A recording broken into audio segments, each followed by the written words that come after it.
Welcome to Lowcountry Lowdown. I'm Lindsay Hausman. Today is June the 12th. 22-year-old Trey Leonard is in custody on a $100,000 bond. He was brought to Beaufort County on Monday from Gwinnett County, Georgia.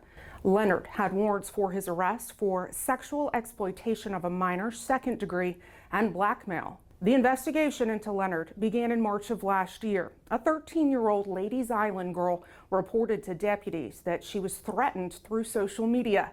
She'd first received a request to add a person named Trey on Snapchat. Now she thought it was someone she knew.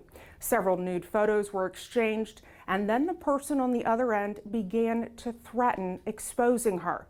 Through months of investigation, Leonard was identified as the person who contacted her on Snapchat.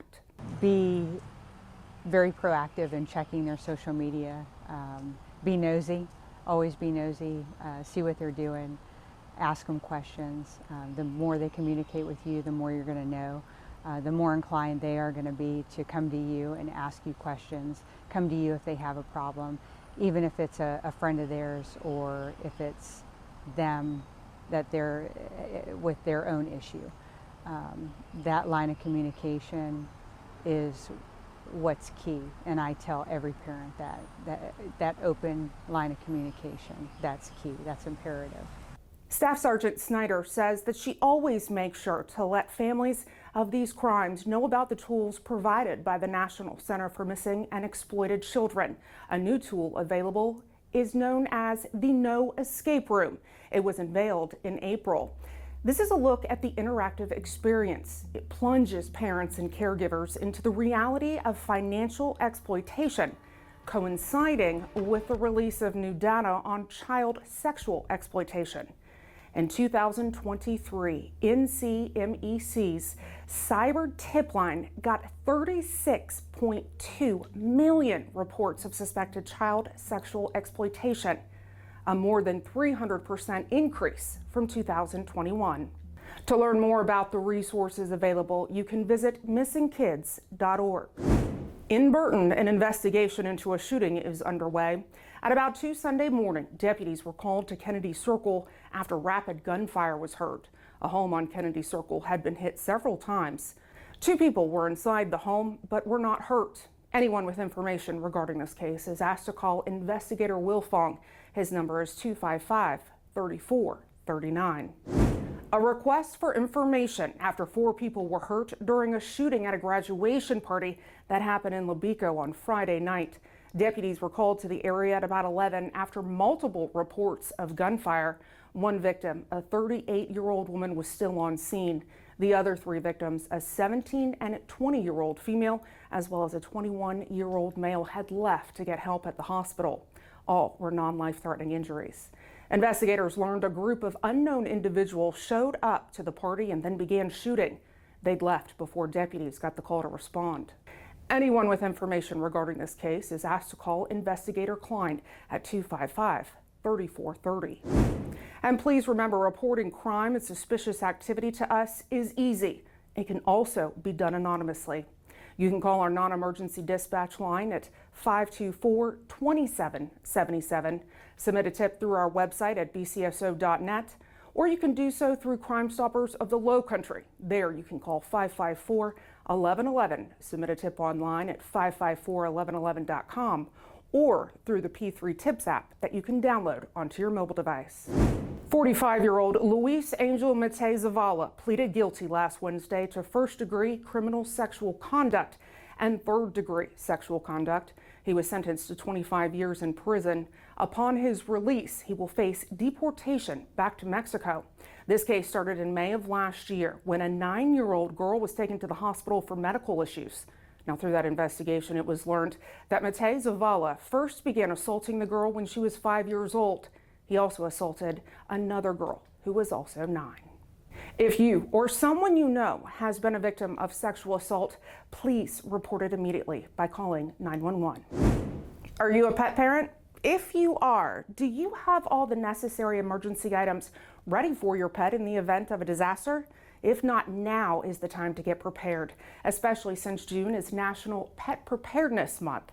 Some items in your pet emergency bag should include food, water, medical records, ID tags, collars and leashes, medication, bowls, toys, waste bags, blankets, and first aid supplies. A picture of your pet is also recommended.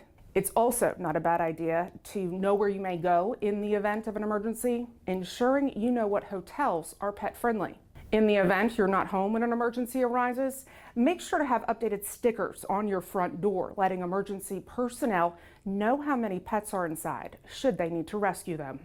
Hurricane season is upon us, and we need you to be prepared now, not a week before the storm. People that have horses, livestock, chickens, goats, anything, you can call us now. We've got resources to set a plan up, but if you call us 2 weeks before a storm, we can't help you. So again, call Beaufort County Animal Services and we can help direct you in the right direction. Dogs, cats, ferrets, animals that require heat, have a plan. We do have, I tell people all the time to get with an Airbnb, VROB, work with the owners to find a place outside of this county so that you can take those animals that require a heat source. Do not leave those animals behind, because if power goes out, we have a problem. Beaufort County Animal Services is always available and ready to help when you need it. Staff says the first thing you need to do is call their number, 255-5010. The time has come once again. Registration for our Fall Citizens Police Academy is now open. CPA is a free 9-week program for adults. You meet once a week to learn about the many divisions and units within our agency. It's a great opportunity to get to know more about us and the men and women who serve Beaufort County. Now, classes start at the end of August. To learn more and apply, you need to visit our website at bcso.net. Just look under the Resources tab. If you drive a Kia, you might want to listen up. Kia America has issued a, quote, park outside recall for more than 460,000 of its vehicles. It's for the Telluride model years 2020 to 2024. There's a risk of fire while parked or driving. The automaker says to park the cars outside and away from other cars or structures until the recall repair has been completed. Now, to learn more about this recall and how you may be impacted, you can visit nhtsa.gov/recalls. A few traffic alerts to share. Starting today, a traffic signal will be installed at 170 and Oldfield. Now, most of the work will occur on the shoulder median. However, there will be lane closures when needed. The project is expected to take about a week. Please use extra caution when in that area. On Hilton Head and then in Bluffton, road repairs start tomorrow. The county is patching and paving several roads as part of the annual roadway resurfacing program.